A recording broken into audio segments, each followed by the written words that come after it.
നമ്മൾ ദൂരെയുള്ള ഏതെങ്കിലും ഒരു സ്ഥലത്ത് പോകുമ്പോൾ നമ്മുടെ ഫോണിന്റെയും വാച്ചിന്റെയും ചാർജ് തീർന്നാൽ നമ്മൾ എന്ത് ചെയ്യും? അതിപ്പോൾ യാത്ര ചെയ്യുമ്പോൾ മാത്രമാവുന്നില്ല, നമ്മുടെ ഇലക്ട്രിസിറ്റി ഇല്ലാതെ ഏത് സ്ഥലത്തെത്തുമ്പോൾ അവിടെ ഈ പ്രശ്നം ഉണ്ടാകും. നമ്മൾ സ്ഥിരമായി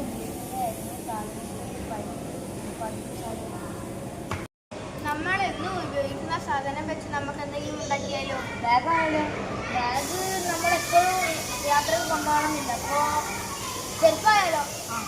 എൻ്റെ പേര് മുഹമ്മദ് നിഷാൻ. എൻ്റെ പേര് അലൻജിത്ത് ബിട്ടി. എൻ്റെ പേര് കാശിനാഥ് ടി. ഞങ്ങളുടെ പ്രൊജക്റ്റിന്റെ പേര് സ്മാർട്ട് ചാർജിങ് സാൻഡൽ. നടക്കുമ്പോൾ ഉണ്ടാകുന്ന മെക്കാനിക്കൽ എനർജി ഇലക്ട്രിക് എനർജി ആയി മാറ്റുകയാണ് ഇവിടെ ചെയ്യുന്നത്. നാം നടക്കുമ്പോൾ ഉണ്ടാകുന്ന പ്രഷർ ഉപയോഗിച്ച് വൈദ്യുതി ഉണ്ടാക്കുന്ന ചെരുപ്പിന്റെ മോഡലാണ് നാം ഇവിടെ ഉണ്ടാക്കിയിരിക്കുന്നത്.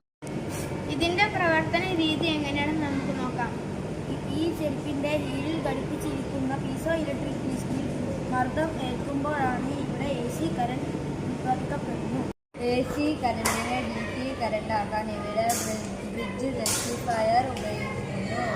DC കറണ്ട് കപ്പാസിറ്റർ ഉപയോഗിച്ച് ബാറ്ററിയിലേക്ക് പോകുന്നു. ഈ DC കറണ്ട് കപ്പാസിറ്റർ വഴി ബാറ്ററിയിലെത്തുന്നു. ഒരു സ്റ്റെപ്പ് അപ്പ് കൺവെർട്ടർ ഉപയോഗിച്ച് വോൾട്ടേജ് ഉയർത്തുന്നു.